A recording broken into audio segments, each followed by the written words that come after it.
Saya nak kongsikan satu tajuk daripada sebuah kitab. Kitab itu Rihlatu ila Daril Akhirah, perjalanan menuju ke negeri akhirat. Dikarang oleh ulama yang bernama Syekh Abu Ammar Mahmud Al-Misri. Tajuk dia apa? 7 amalan yang membina istana di syurga. Alhamdulillahi Rabbil Alamin, wassalatu wassalamu ala ashrafil anbiya'i wal mursalin wa ala alihi wa sahbihi ajma'in. Qala rabbi shrah li sadri wa yassir li amri wahlul 'uqdatam min lisani yafqahu qawli, amma ba'd. Alhamdulillah, muslimin muslimat, hadirin hadirat, mudah-mudahan kita semua diberkati dan dirahmati oleh Allah Subhanahu wa ta'ala. Pertama kali dan buat selama-lamanya, marilah sama-sama kita merafakkan setinggi-tinggi rasa syukur kita kepada Allah. Kerana apa? Hingga hari ini Allah Ta'ala masih lagi memanjangkan umur kita. Hari ini lebih daripada 32 juta seluruh dunia dijangkiti wabak COVID. Hampir 1 juta meninggal dunia juga sebab COVID.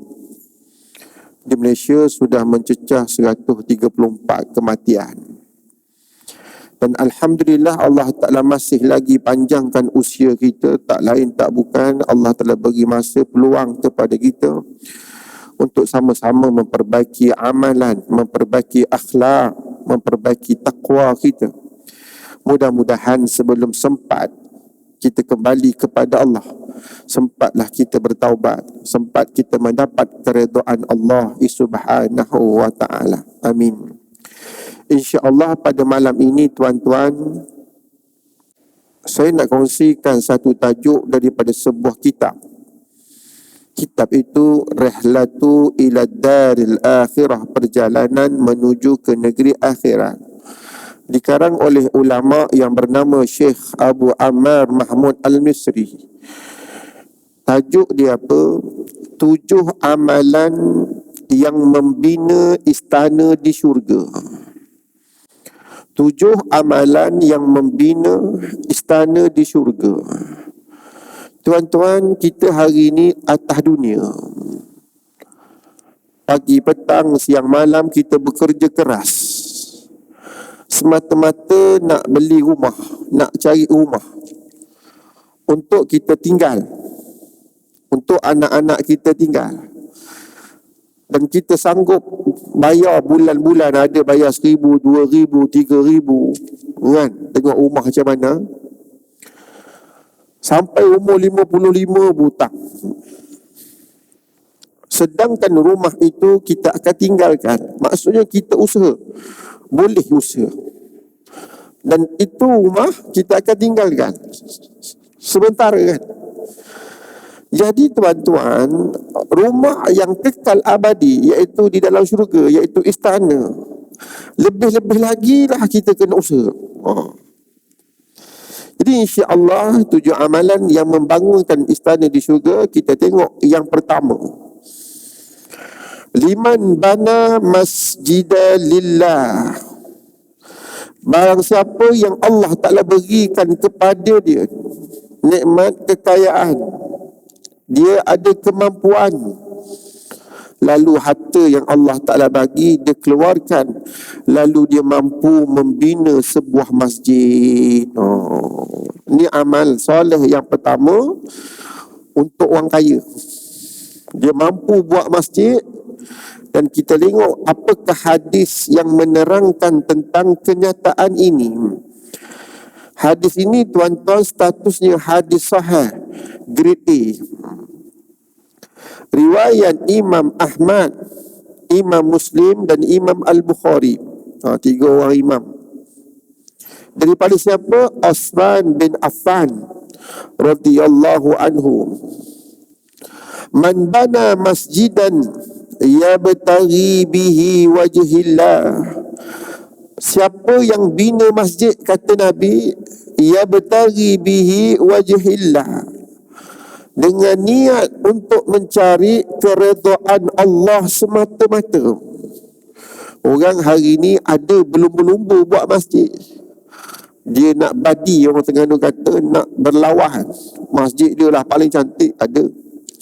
Ada orang buat masjid kerana nak nama. Ada orang buat masjid kerana hal kepentingan, nak sesuatu, ada. Macam-macam. Tapi di sini dikhususkan orang yang berjaya menjaga hatinya ikhlas semata-mata kerana Allah. Lalu apa kata Nabi? Banallahu lahu mislahu fil jannah. Allah Ta'ala bina juga istana ataupun rumah seperti mana dia bina masjid di atas dunia itu. Allahu Akbar. Hadis sahih, tuan-tuan. Jadi ustaz, bila kita dengar ni dekat depan saya pun marhin. Bila kita baca hadis ni, macam mana nak beramal? Sebab kami pun tak mampu, nak beli rumah pun sesak nafas, apatah lagi nak bina masjid. Jangan bimbang. Alaisallahu bi ahkamil hakimin. Allah Ta'ala itu sangat adil. Allah Ta'ala tahu kemampuan hamba-hambanya. Maka kita lihat penerangan hadis seterusnya. Apa kata Nabi Muhammad sallallahu alaihi wasallam? Tadi sesak dengar. Macam mana nak beramal kan? Hadis nombor 1. Kita tak mampu nak bina sebuah masjid. Kita tengok hadis seterusnya. Apa kata Nabi Muhammad sallallahu alaihi wasallam? Hadisnya juga grade A, hadis sahih. Riwayat Ibnu Majah daripada Jabir bin Abdullah radhiyallahu anhu. Qala Rasulullah sallallahu alaihi wasallam, berkata Nabi, man bana lillahi masjidan, sesiapa yang bina masjid, walau kamif hasin qatatin, walaupun masjid itu sekecil sarang burung. Siapa yang bina masjid kamif hasin qatatin, ni Nabi buat perumpamaan, kalau dia mampu besar tu je, sebesar sarang burung. Au asghar, atau lebih kecil daripada sarang burung. Sarang burung ni kecil dah, kecil lebih kurang tapak tangan saya kan. Tengok jenis burung kan. Tapi kebanyakan burung ni kecil-kecil. Hak besar pun burung elang, jarang hak besar. Kecil lah sarang ni, kecil tapak tangan ni. Aw asghar, atau lebih daripada itu, atau lebih kecil daripada itu. Banallahu lahu baitan fil jannah, maka kata Nabi, Allah Ta'ala juga tetap membina istana baginya di syurga. Allahu Akbar. Adilnya, saksamanya Allah kepada hamba-hambanya. Sekarang ni kita lihat banyak orang buat nak bina masjid, tempat-tempat baru banyak.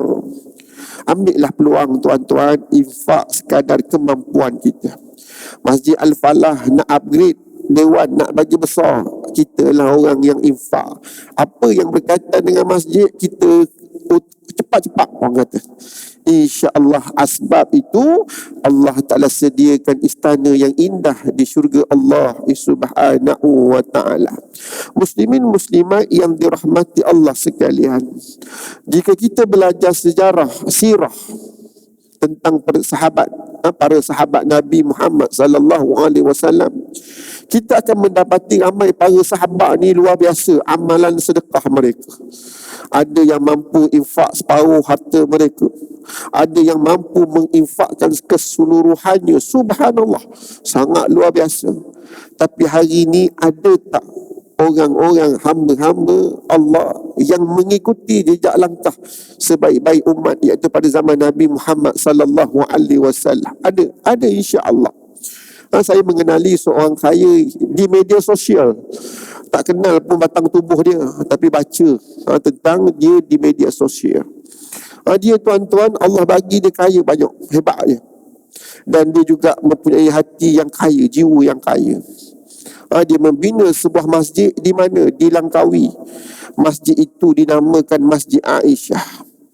Dia bina masjid itu, diwakafkan untuk ibunya. Dia bina lagi masjid nombor 2 di Seremban 2. dan masjid tersebut diwakafkan untuk ayahnya dan dia letak nama masjid itu Masjid Husin. Dan tahun lepas dia bina masjid yang baru juga dirasmikan tahun lepas. Masjid itu menelan kos perbelanjaan sebanyak 110 juta, tuan-tuan. Masjid itu pada mulanya nak diletak namanya Masjid Rashid, Masjid Rashid Seri Sendayan, tapi dia tak nak, jangan letak nama dia, letak je Masjid Seri Sendayan.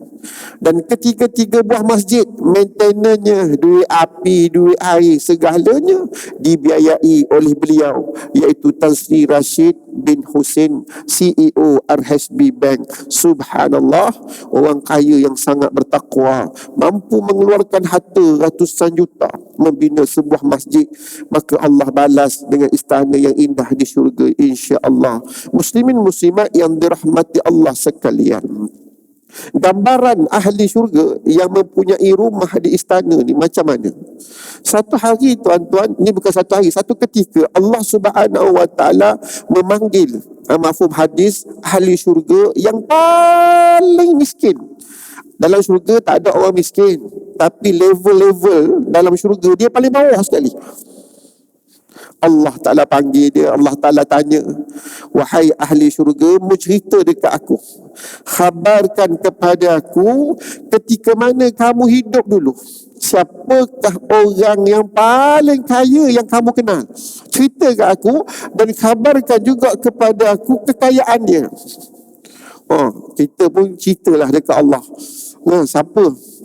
Kalau hari ni yang dekat dengan kita, ambil dekatlah, awak mudah. Sultan Brunei. Sultan Brunei kaya, tuan-tuan. Kereta mewahnya sahaja saya baca 30,000 buah. Allah, koleksi kereta buah. Dia nak bawa pergi mana banyak sangat tu kan. Tapi nak kata kaya, istananya sahaja ada 7,000 bilik. Allah. Tak cerita lagi buatan apa ni, dia punya bahan-bahan diperbuat daripada emas dan sebagainya.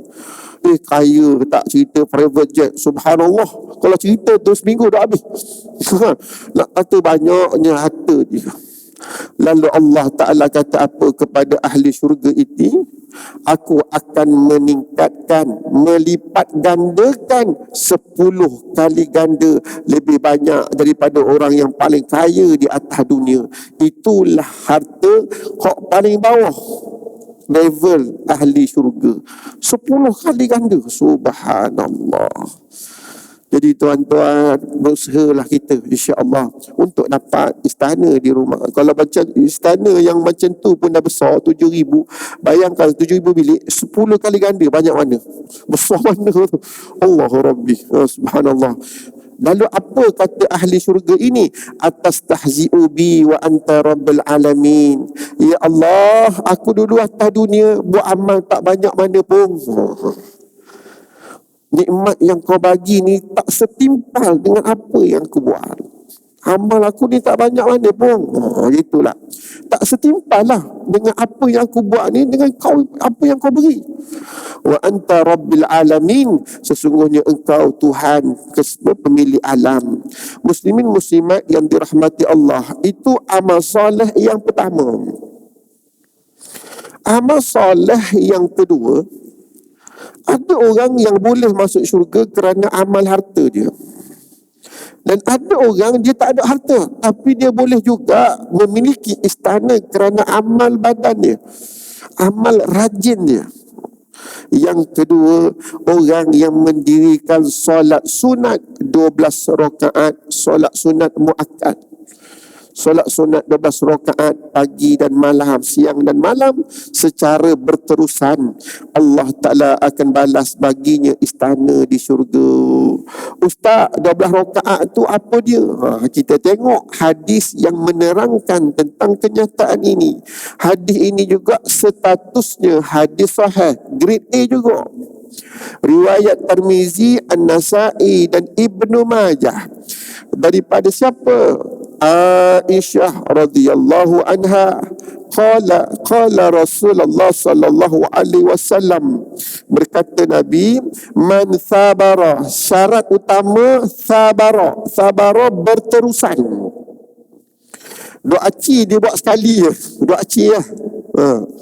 Kena berterusan. Menjadikan 12 rakaat itu amal kebiasaan setiap hari. Istimrar, istiqamah, tak tinggal. Ala asnata asyratin raka'atan, 12 rakaat tersebut, banallahu azza wa jal, Allah Ta'ala akan bina baginya baitan fil jannah, istana di syurga. Jadi sahabat tanya, ya Rasulullah, apakah 12 rakaat itu?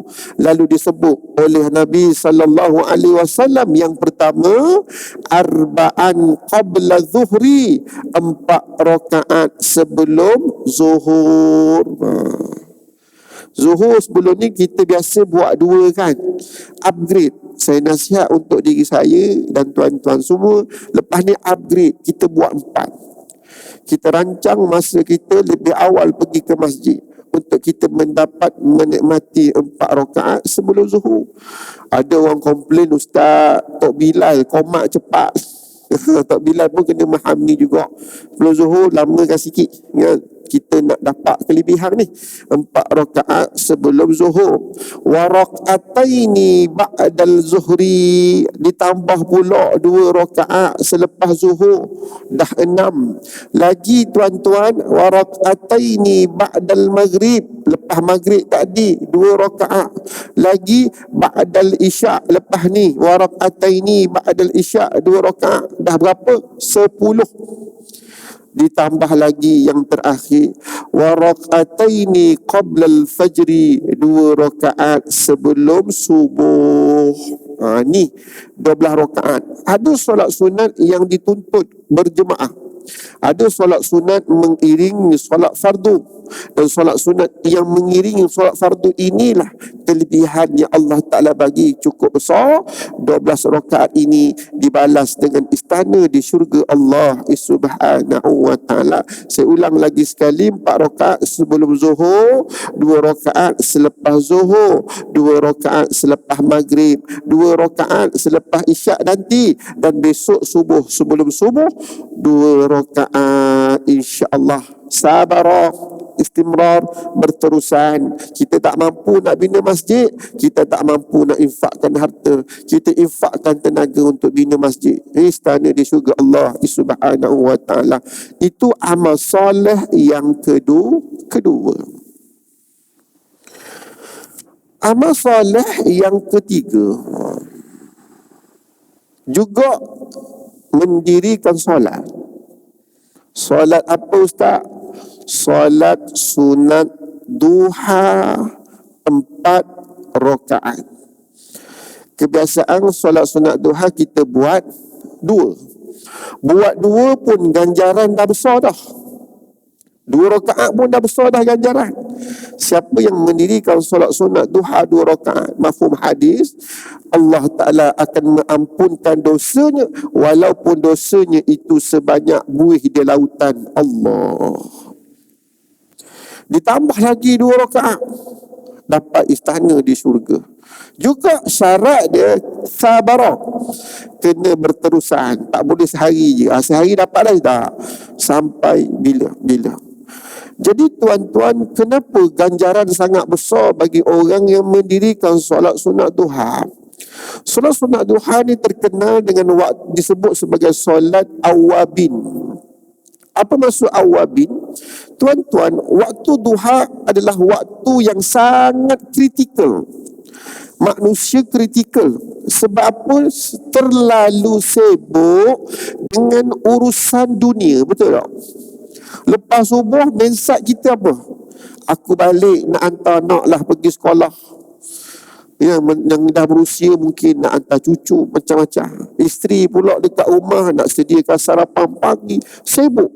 Lepas tu pula nak pergi kerja, dalam kepala otak ni jam lagi, sibuk dengan jam. Dah sampai tempat kerja, fail bertimbun-timbun. Banyaknya kerja, bos pula panggil, kena pergi sana, pergi sana. Sibuk dengan dunia, urusan dunia tu.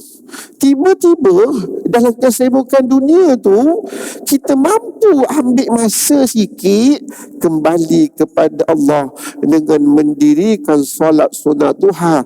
Maka sifat itu sifat yang terpuji. Allah sayang orang seperti ini, maka dia diberi ganjaran yang sangat besar oleh Allah Subhanahu wa ta'ala. Macam kita lah tuan-tuan, kalau jadi bos ataupun anak kita, dia buat sesuatu dengan bersungguh-sungguh. Darjah 1 keputusan dia tak cemerlang sangat, tapi dia rajin. Darjah 2 dia buat yang terbaik, naik pula. Sampailah UPSR dapat 5A, sukanya kita. Jadi sukanya kita tu, jadi kita bagi apa anak kita? Mu cakap nak apa? Abah beli. Gembira, seronok. Sebab usaha dia dalam waktu dia, dalam keadaan dia tak berapa nak bagus, tapi dia bersungguh sampai dia jadi bagus. Macam tu juga kita. Bila kita ni sibuk-sibuk ni dengan urusan dunia, tiba-tiba boleh tinggal sekejap. Awabin dipanggil, waktu awabin. Ganjaran Allah bagi cukup besar. Jadi waktu awabin, waktu bila lagi? Ada 2 waktu, pagi dengan sekarang waktu maghrib isyak. Waktu maghrib isyak ni tuan-tuan, orang lebih banyak di kedai-kedai makan. Betul tak? Orang sibuk nak cari kedai makan. Dalam WhatsApp dah setting dah dengan kawan-kawan. Malam ni nak lepak mana? Lepas maghrib kita lepak sekian-sekian dah. Sibuk dah dengan urusan dunia. Tiba-tiba tuan-tuan mari masjid, boleh berjemaah. Ni tengah lawan nafsu ni, bontok nak bangun je, nak balik rumah lagi, tengok TV sekejap, sementara nak tunggu isyak. Tuan-tuan duduk, ini juga disebut sebagai waktu awabin. Jadi tuan-tuan, waktu duha itu bila? Sekarang ni 14 minit selepas waktu syuruk, kan? Dan selepas waktu syuruk ada satu solat sunat yang disebut sebagai solat sunat isyraq. Solat sunat isyraq ini bersyarat. Syarat dia kena berjemaah subuh di masjid. Lepas tu pula dalam tempoh itu dia tak buat urusan lain melainkan urusan akhirat. Dia mengaji, dia berzikir. Kalau hari Sabtu Ahad boleh buat. Sebab hari Sabtu ada kuliah subuh kan. Kita tunggulah sampai ustaz habis subuh, sembahyang bangun solat sunat isyraq. Kan? Itu syarat dia. Jadi tuan-tuan, itu solat sunat duha 4 rakaat. Maka kita tengok apakah dalil hadis yang menerangkan kenyataan ini. Okey, hadis ini riwayat daripada Imam Tibrani. Hadis ini statusnya hadis hasan. Hadis hasan kita boleh berhujah dengan dia. Kan? Hadis sahih lebih-lebih lagi lah. Hadis dhaif macam mana ustaz? Hadis dhaif kena bertepatan dengan 5 perkara baru boleh berhujah. Kalau tak kena dengan 5 perkara ni tak boleh berhujah. Yang pertama, hadis dhaif lah ni kan, ni selang-selang orang kata apa? Tidak melibatkan hal halal haram. Tak boleh pakai hadis dhaif bab halal haram. Tidak melibatkan hal akidah. Yang kedua, tidak bertentangan dengan hadis sahih yang lain. Dan yang keempat, tidak ada perawi yang menjatuhkan thiqah pada hadis tersebut. Dan yang kelima, hadis dhaif boleh dipakai untuk fadailul a'mal. Jadi hadis ni hadis hasan. Daripada siapa? An Abi Musa al-Ash'ari. Qala Rasulullah sallallahu alaihi wasallam, berkata Nabi Muhammad sallallahu alaihi wasallam, man shalla duha, sesiapa yang mendirikan solat duha, arba'an, 4 rakaat. Ada lagi syarat seterusnya, wa qabil ula arba'an. Allahu akbar. Kena buat juga 4 rakaat sebelum zuhur. Bunyallahu baitun fil jannah. Allah Ta'ala bina istana baginya di syurga. Minta maaf tak ni, kena tambah lagi satu syarat.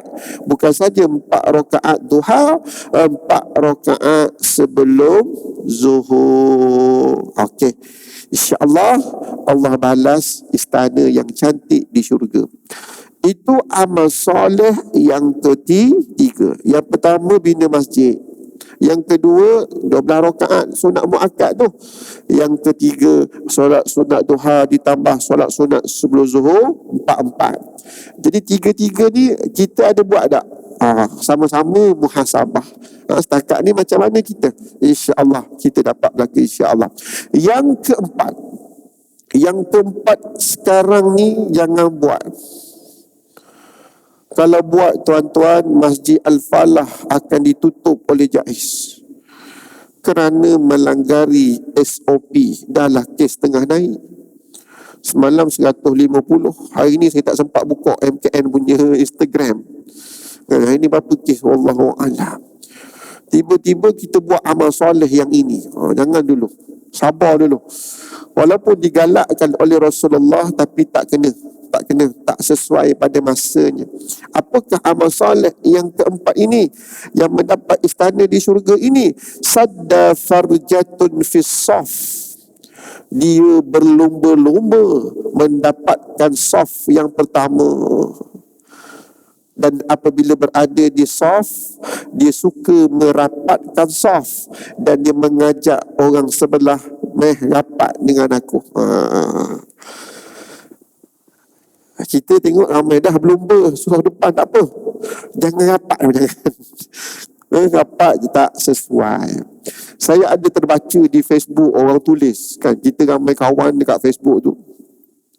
Aku pergi naik kapal terbang, tak payah pun duduk asing-asing, duduk jauh-jauh, dia kata. Pergi shopping mall, tak payah pun jaga jarak. Tiba-tiba aku nak pergi masjid, kena jaga jarak. Inilah dunia akhir zaman. Oh, sedap dibantai. Bukankah Nabi suruh kita merapatkan saf? Oh, jadi tuan-tuan, sebab apa? Maqasid syariah. 134 kes kematian di Malaysia, kebanyakan siapa yang mati? Golongan yang berusia. Jadi hak pergi masjid ni ramai hak mana? Yang berusia ni. Itu yang pertama. Yang kedua, di sini menjaga nyawa itu lebih utama. Kan? Asbab kita datang kerana nak buat bijak, nak dapatkan saf, nak lawan perintah ulul amri. Sebab itulah berjangkit. Lepas tu mati ramai. Adakah itu yang diinginkan oleh Islam? Dah. Sedangkan jaga nyawa itu merupakan keutamaan. Yang ketiga, ni hujah-hujah nak lawan orang yang suruh rapatkan saf ni, yang tak sesuai untuk buat sekarang. Kan? Yang ketiga, kita dah lebih berapa, 12,000 kita berapa kes? 1,200 saya pun tak ingat. Yang paling 12,000 kan, hampir 12,000 sekarang. Yang paling banyak adalah sebelum ini kluster apa yang besar? Kluster tabligh, tuan-tuan. Institusi agama sudah diuji oleh Allah sebelum ini. Tiba-tiba kita degil nak juga rapatkan saf, muncul pula kluster baru, kluster masjid. Kat sana nampak tak? Buruk nama kita, fitnah pada orang Islam. Orang kafir kata, orang Islam tidak ada disiplin. Nak ke? Jadi sebab inilah Menteri Agama kita duk fikir jaga. Nak jaga semua ni. Jadi kena sabar. Nak rapatkan saf, biar ganjaran dia besar. Tapi sabar, tunggu selesai semuanya, baru kita buat. Jadi kita tengok apakah hadis yang menerangkan tentang kelebihan orang yang suka merapatkan saf berlumba-lumba hadapan ini. Yang pertama yang disebut oleh Nabi, hadisnya juga statusnya hadis sahih. Riwayat daripada Al-Mahamali dalam kitabnya Al-Umala.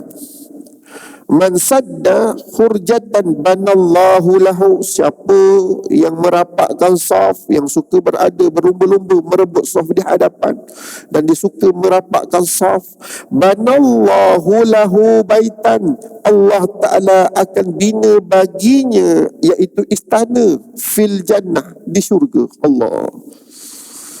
Wa rafa'ahu, package Allah bagi lagi satu. Apa dia? Wa rafa'ahu biha darajat, diangkat juga darjat dia di sisi Allah.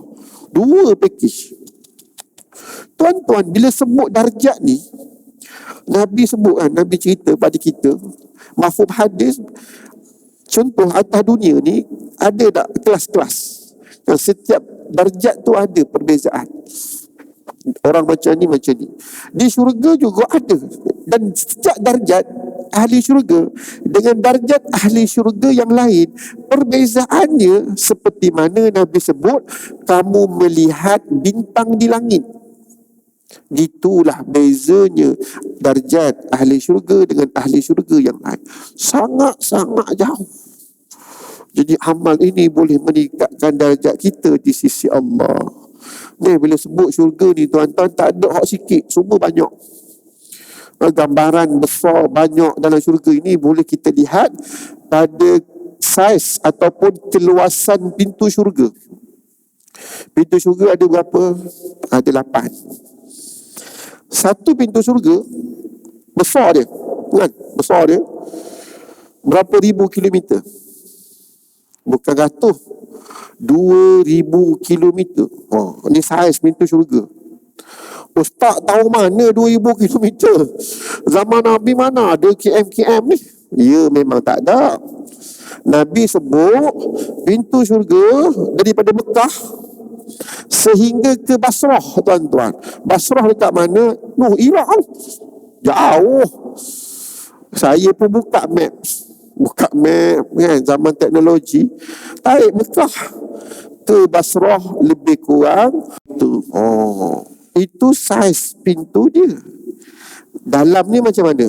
Lagi besar. Subhanallah. Jadi tuan-tuan, itu amal soleh yang keempat. Dah. Amal soleh yang kelima. Okey. Yang kelima juga sekarang ni musim susah nak buat. Ni boleh buat, tak ada masalah. Tapi payah. Iaitu apa? Ada maridon, menziarahi orang sakit. Tadi saya pergi kuliah Zuhur dekat Maybank, dataran Maybank Bangsa. Ada dia datang jumpa saya, Ustaz. Saya sedih, Ustaz. Kenapa? Kawan baik, sepupu baik dia aksiden, beruntung. Dia tak boleh diziarahi di hospital, tak boleh masuk, doktor tak bagi, dan tak sempat melihat arwah meninggal dunia. Sedih. Musim sekarang ni kan, sabar, tak apa. Tapi boleh pergi, tak ada masalah. Ada maridan, sesiapa yang menziarahi orang sakit, Allah Ta'ala juga bagi dia istana di syurga. Besar tak ganjaran? Besar. Sebab apa? Hari ini manusia mudah tertipu daya dengan nikmat sihat. Kita tak akan berasa nikmat sihat selagi mana kita tidak sakit. Ramai gitu. Jadi nak rasa nikmat sihat ni, bersyukurnya kita dengan nikmat sihat Allah bagi. Nak rasa nikmat ni, antaranya ada marida, pergi ziarah orang sakit. Bila pergi ziarah orang sakit, apa perkara yang kita lihat? Allah, sakit dia, Allah bagi aku nikmat sihat. Tengok, kita rasa bersyukur tak situ? Bersyukur sebab kita diberi lagi nikmat sihat. Bukan kita bersyukur sebab sakit, tak. Bukan maksudnya gitu. Kita ni ada sihat lagi, boleh berjalan, boleh ni. Orang ni sakit. Jadi di situ antara pengajaran utama dia. Jadi kita lihat apa kata Nabi SAW yang menerangkan tentang kenyataan ini. Riwayat daripada Imam Muslim. Hadis ni juga bila sebut Imam Muslim, automatik kita tahu mesti hadis grade A. Hadis sahih. Kita tengok apa kata Nabi, innal muslima, sesungguhnya seorang muslim, idza ada akhahu, apabila menziarahi saudaranya, lam yazil, sebenarnya kata Nabi, dia seolah-olah berada fi ghurfatil jannah, dalam syurga Allah, dalam ruang dalam syurga Allah, hatta yarji', sehinggalah dia balik. Ustaz, kalau kita selangkah keluar nak pergi ziarah orang sakit, seolah-olah kita berada di syurga Allah kan, istana di syurga. Ya, kalau macam tu Ustaz, saya nak ziarah 2 hari lah. Sebab selagi mana saya tak balik, sebenarnya saya berada dalam ruang di syurga. Situ pula dia faham. Jangan gitu. Di sana ada adab-adab dia kan, kena jaga. Orang sakit tak boleh ziarah lama-lama, sekejap-sekejap. Sebab orang sakit nak berehat. Dia datang ajak borak pula. Apa cerita ayam kau? Cerita pasal ayam pula. Jangan. Datang ziarah sekejap sudah. Kemudian baliklah tuan-tuan. Sekadar tempoh selagi mana tuan-tuan berada dalam keadaan pergi ziarah orang sakit sehinggalah balik. Kata Nabi, tuan-tuan sebenarnya sedang menempah ruang seolah-olah berada di istana dalam syurga Allah Subhanahu wa ta'ala. 5 dah. Jadi rajin-rajin ziarah orang sakit. Yang keenam ni sangat luar biasa. Amal yang sangat simple tapi ganjaran dia besar tuan-tuan. Apakah amal tersebut? Dia apabila pergi ke pasar membaca doa ini. Siapa yang pergi pasar, dia baca doa ni. Apakah doa tersebut? Kita tengok hadis yang menerangkan tentang kenyataan ini. Hadis ini daripada Imam Ahmad, Imam Tirmizi, Ibnu Majah, daripada sahabat Nabi yang bernama Abdullah bin Umar. Abdullah bin Umar ni anak kepada Sayyidina Umar Al-Khattab, antara anak Sayyidina Umar yang menjadi ulama. Status hadis ini hadis hasan. Qala, berkata Rasulullah sallallahu alaihi wasallam, man dakhala suq, siapa yang masuk pasar, faqala, lalu dia membaca doa ni. Mungkin dah hafal tapi tak tahu nak amal kat mana. Dan saya yakin tuan-tuan hafal, senang sangat doa dia. Apa dia?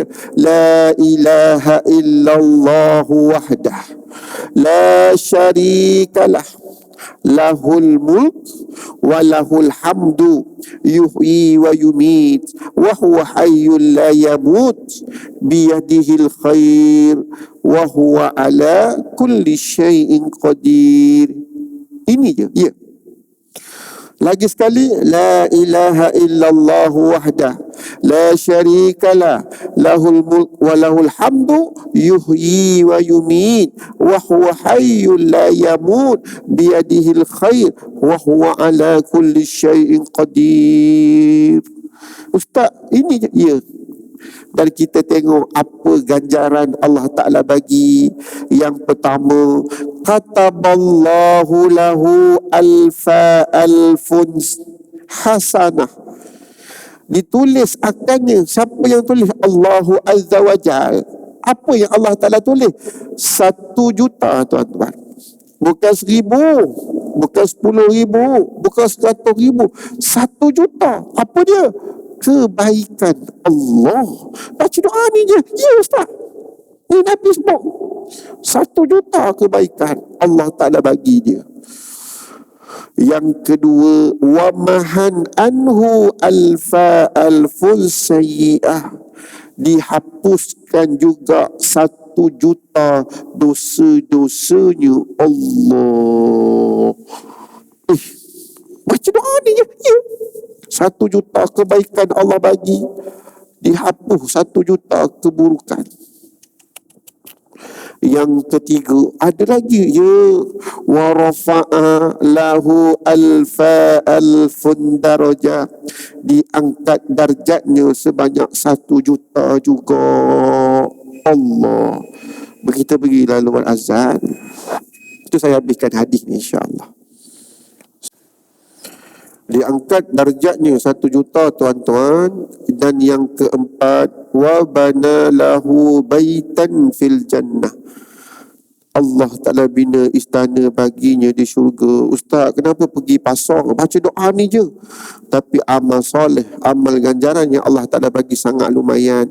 Yang pertama, tuan-tuan, kita ni bercakap pasal pengalaman lah. Yang tuan-tuan lebih banyak lama hidup. Ni pengalaman saya awak sikit ni lah. Saya duduk Yaman, tuan-tuan, suka pergi pasar, suka masak. Dan bila kita nak masak, kita suka pilih beli barang sendiri. Dan di pasar ni, orang suka bersumpah, tahu tak? Ni di Yaman lah. Malaysia mungkin tak. Di Yaman. Sumpah dengan nama Allah. Wallahi, dia orang Arab. Antara pengalaman saya nak belikan. Kita bila hari-hari belikan, kita tahu ikan yang okey ke tidak. Ni ikan ni mata dah merah, isi pun dah lembek. Kita tanya, ni ikan bila ni? Wallahi, siap bersumpah. Ikan baru, dia kata. Suka bersumpah di atas penipuan. Ni perangai orang Arab.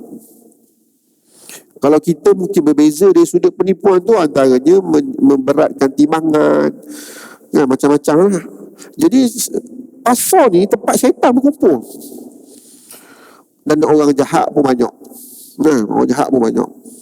Tempat-tempat macam ni kan. Jadi kita minta perlindungan. Ya Allah, berlindung, jaga aku. Nak bawa balik rezeki yang baik, yang berkualiti untuk anak bini. Jadi antara yang terbaik, baca doa ni, insya-Allah Allah jaga kita dan Allah telah bagi ganjaran yang sangat besar.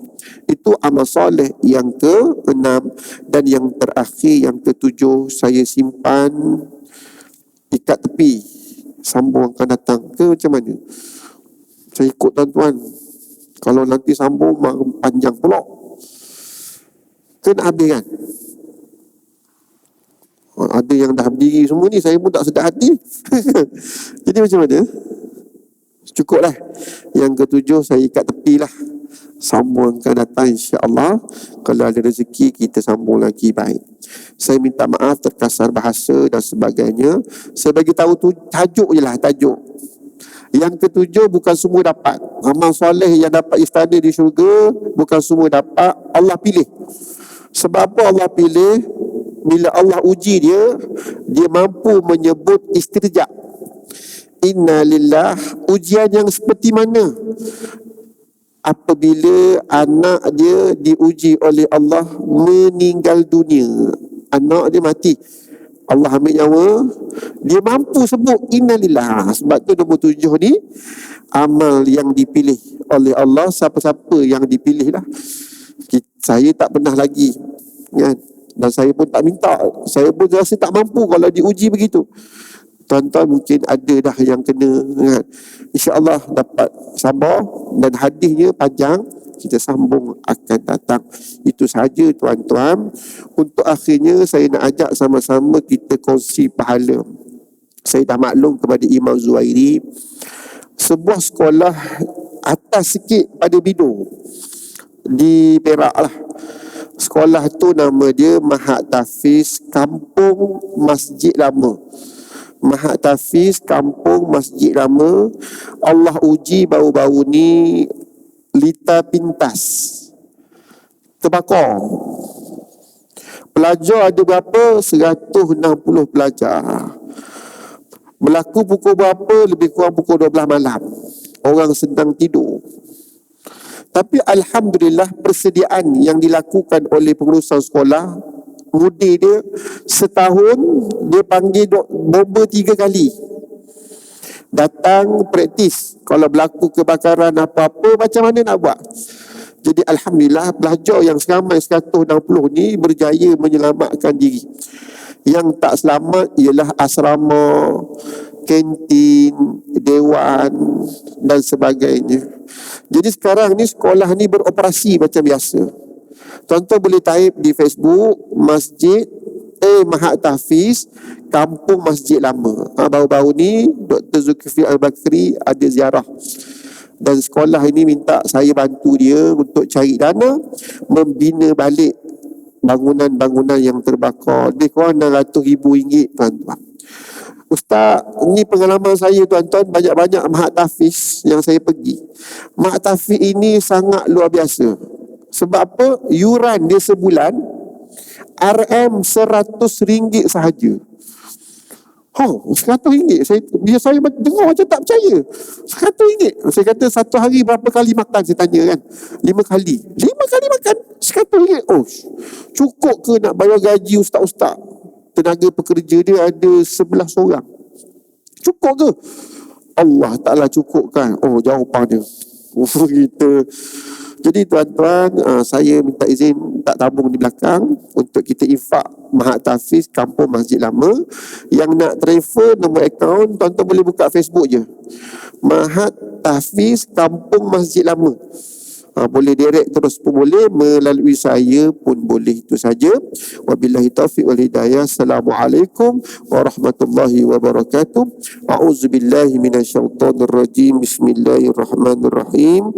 Allahumma faqihna fid din wa 'allimna ta'wil wa ahdina siratal mustaqim.